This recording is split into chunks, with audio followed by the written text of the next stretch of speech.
Alrighty, everyone, welcome back to Automotive Anatomy. So yeah, I guess you guys know what the video is gonna be about based on the title. Yeah, I quit my job, and there's obviously a lot of moving pieces to the puzzle, and I'll try to explain to you guys my thought process, because there's obviously it's not an easy decision. It really isn't. And it's not something that I did one day and then the next day. I thought about it one day and the next day I just kind of did it. No. Let me back it up. Obviously, some of you guys will probably even wondering, like, what does this guy even do for a living? And so, or was doing. Still hard to, you know. So, I love education. That's my main thing. I love helping people, and I love listening to people, and I love, as you guys can tell, I love talking and just sharing different ideas. And so when I was going to school as a high schooler, my high school counselor was the one that actually really just motivated me to continue going to college, community college. At the time, I honestly had gotten into a few issues in high school. I wasn't the brightest student, and so didn't even occur to me that I could go to college. So when I spoke with the counselor, he always motivated me. He said, no, you can do it, man. Like, it changes your life. It opens up all these different opportunities. And so I guess I drank the Kool-Aid and believed it, right? So I pursue psychology. That was my very first thing. I went to community college for 2 years, transfer. Due to financial issues, I couldn't go as a full-time student to Cal State, so Cal State Fullerton. And it took me 4 more years to get the last 2 years for my bachelor's degree in human services. And so I knew I wanted to become a high school counselor. That was like the main goal from the first year I went to college. Fast forward, the same high school counselor ends up helping me, and he helps me with the internship classes, and he's telling me, like, so you're gonna go for your master's, right? And I'm thinking, like, no, man, like, there's just absolutely no way I can afford a master's degree. It's too expensive. And like I said, due to some other circumstances, I couldn't get financial aid and things like that. And so I was tired of paying out of pocket. I was just like, it's done, man. I'm over it. So he helps me out, gets me a pretty good gig as a custodian at the district, and that changes my life, because then I'm able to pay for a master's degree. So I'm working as a custodian in the afternoon. I'm working as a teacher assistant in the mornings, and every penny, like legit every penny, goes back to my education. And so I do that for the next 2.5 years as I'm getting my master's degree. And I don't know where all these people came from, but it's gonna be really loud right now. Also, side note, I came to the same park where I did my very first video nearly 2 years ago. So that's pretty exciting, but that's besides the point. So I ended up getting a master's degree in educational counseling with a PPS, so I can work at a K-12 setting, and I'm stoked, right? The problem with that is that in this society, education is one of those gigs where we don't have that many opportunities and many jobs available, especially in the counseling world. It's very difficult to get one of them. So you have to kind of start looking around, especially if you have no experience. And so I did. I applied, and I'm so grateful with the district that hired me. The only issue was that it was a different setting, and it was completely different from where I guess I grew up and what I was used to, and the culture and demographics and the food and everything. Even though still in Cali, it was about 2 hours away from where I grew up. And so I did get hired as a high school counselor. I absolutely loved the gig. As a matter of fact, there's like maybe 3 or 4 students that watch my YouTube channel that graduated a couple years back. And I love keeping up with them, you know. They really motivated me to continue my career. Like, I absolutely do love being a high school counselor, because you get to interact with young adults and hear their ideas, and they're full of energy. And I think that's important, for not just for them, but for me on my personal level, to continue to dream and to feed off their energy and do things for myself and keep pushing myself. So you may be wondering, like, well, if everything's going well, why did you quit your job, right? So during those 2 years, my routine was actually I was there a total of 3 years. My very first year I was hired by myself. My wife was out here in OC, and so for my very first year, I drove, Monday mornings very early, up 2 hours. Wednesday I would come back home for 2 hours. On a Wednesday afternoon I would come home. Thursday morning be up on the road again. Friday evening I would drive home, and then the same thing Monday morning, go back up there. And I was renting a little spot over there. And so that was my first year. And obviously, I'm like, okay, cool. I'm excited. I'm getting experience. I'm really, really enjoying the work that I do. Then the second year, my wife is able to get a high school counselor job. She's also a high school counselor, right? So she gets another job there as well. And so now we're like, whoa, like now we're both out here.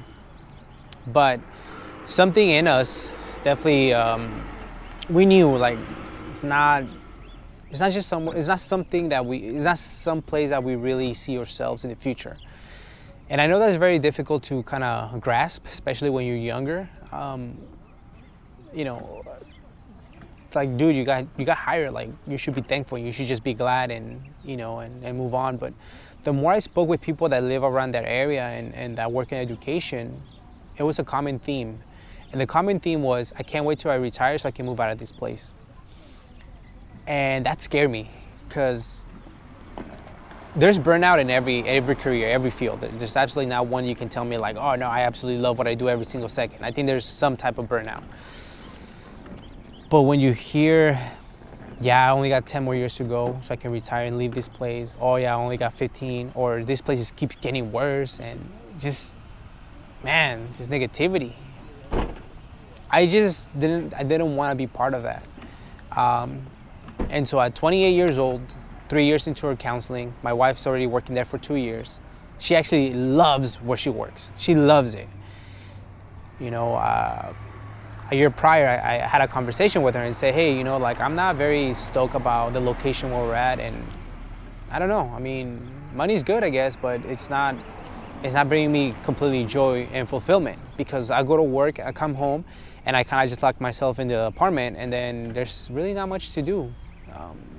And I don't know if that's going to be our life. Then I don't know if that's something that I kind of want to, I don't see myself doing that in the next 20 years, 30 years, and then just to say, oh, I can't wait till I can retire so I can leave this place.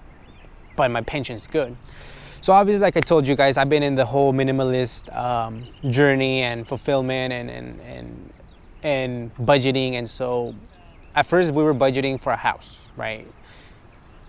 Well, that kind of switched spots when I actually, we had a conversation, my wife and I, and we said, hey, how about we dip back home? We walk away from our gigs. And so that was about a year ago. And she's like, I don't know. It's difficult to find a job, It's like, yeah, I get it. And part of me was, she was enjoying where she worked. Now I keep saying she was, because with me, I got along with 95% of the people. I'm very chill, I'm very mellow, but there's just some people that they're in different life stages that you're just not gonna get along with them, no matter what. And sometimes they happen to be your supervisors, right? So I just did not feel that connection. Did not feel supported in different areas. Now, my administration team was great, no problem. But it's sometimes immediate supervisors or not even supervisors, that after so many years of being in that position, now they become your supervisors kind of just because of the seniority. And when I figure like, hey, I have a master's degree, you think that the higher you go in education, you're going to be in a location, in a work setting where people are going to treat you with more respect. And I don't think that was the case for me. And part of it was, for me, the idea was that I'm not going to let people make me feel bad or discourage me or have their negative energy drain me. And I was feeling that way. I'll be honest with you. I was feeling that way. And as much as I love my kids and talking to students, like, anybody who's ever met me, that are my students, they know that I put in 100%, that I try to really, anything I always tell them was for their good, even though they may not like it. For instance, student loans, I told them straight out, I don't believe in student loans. And as a high school counselor, it's kind of hard to tell that a kid, because a kid's thinking like, no, like that's just part of life. Everybody has student loans. Well, I don't, right? But my job, the way I saw it was, I'm gonna tell you all the information, you go ahead and make your decision, period. I'm not gonna be mad if you go and get $100,000 in student loans on an art degree from Berkeley. There's nothing wrong with that. Do it, enjoy it.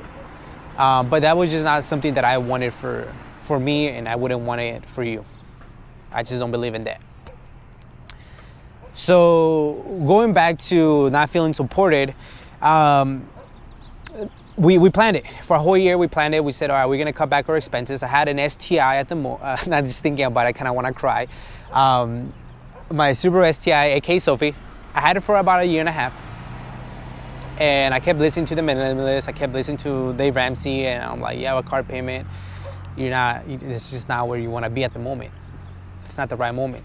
So I got rid of that one about a year ago. Yeah, we finished our last school year, and the very first thing I did when we drove back 2 hours, we went to CarMax, and I turned it in. And so anyways, we've been preparing. We were budgeting for over a year. I got rid of all my car payments. I got rid of all my bills, like legit all of our bills. We got rid of. We didn't owe anything, and we just save. We save about one paycheck per month, close to it, because after there was a lot of expenses, and so long story short, there was just multiple things that happened, and one of them was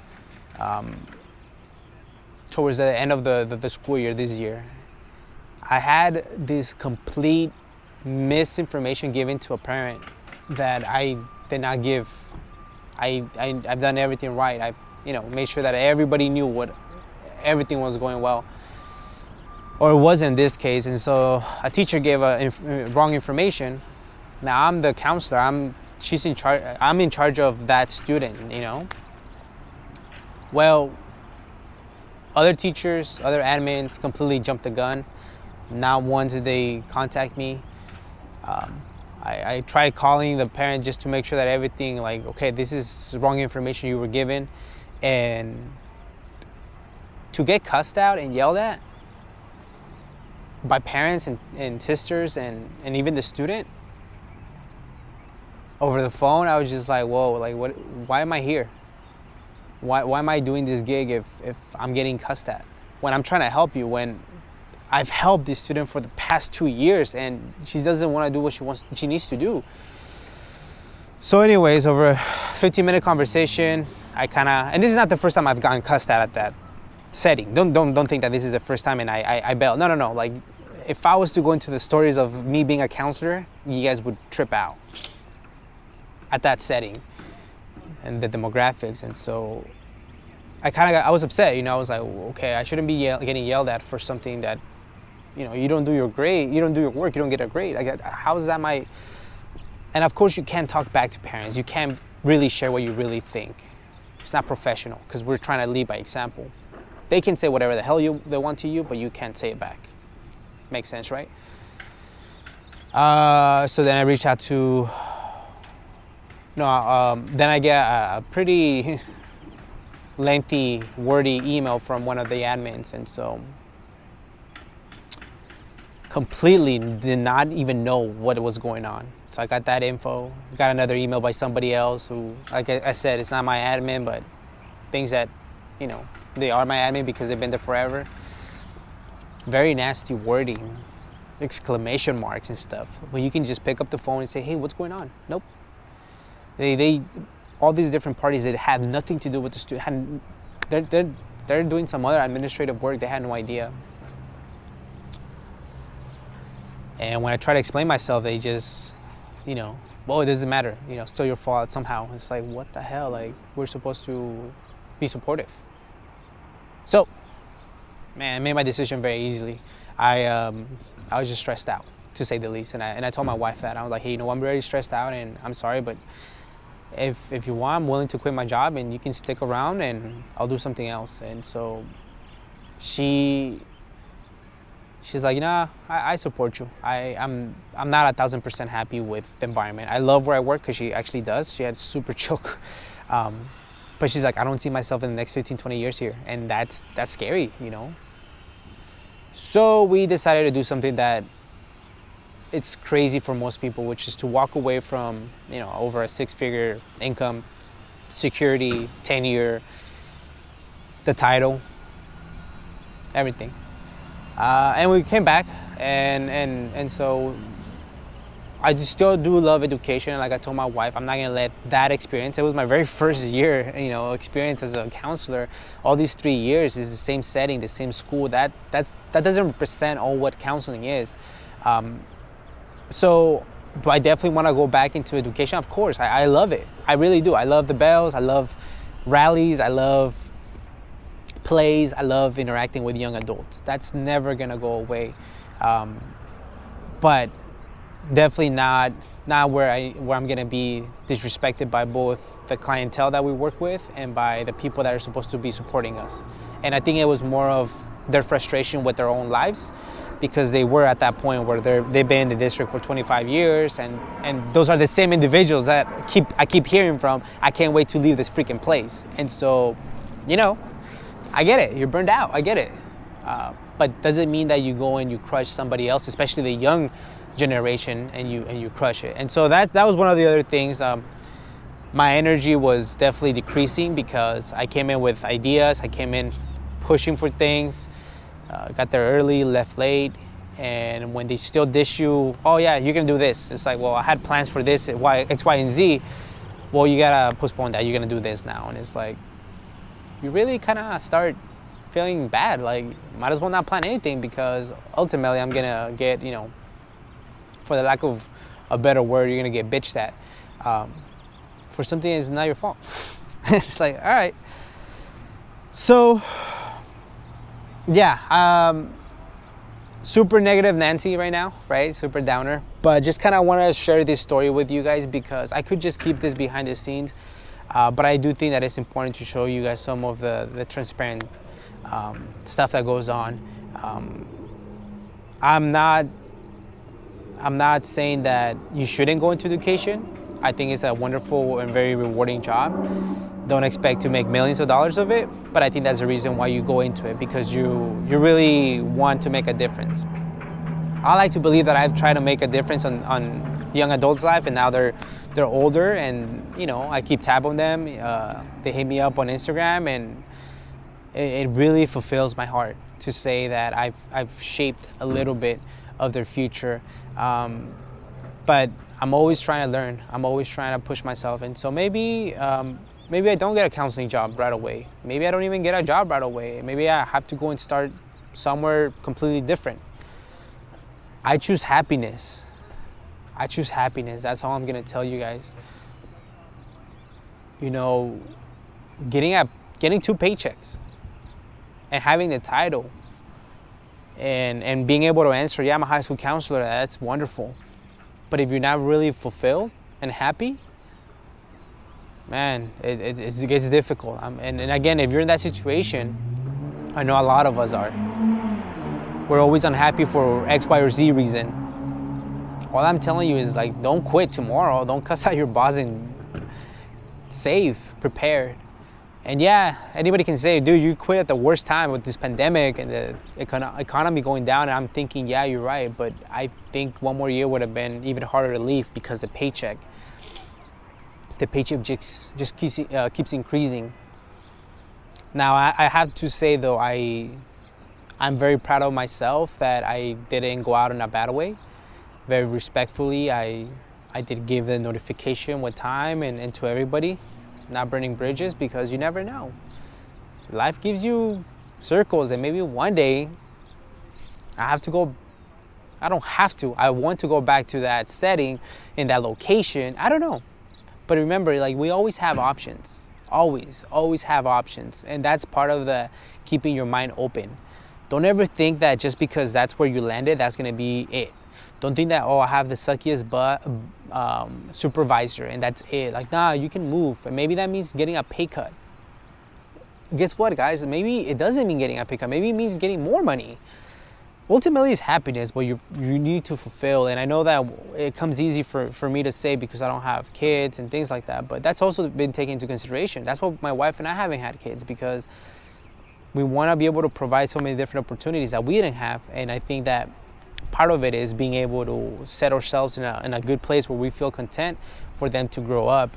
Like I said, we're in the city where we want to live in. Not necessarily where we want to live forever, but we definitely love the community here. We love the atmosphere.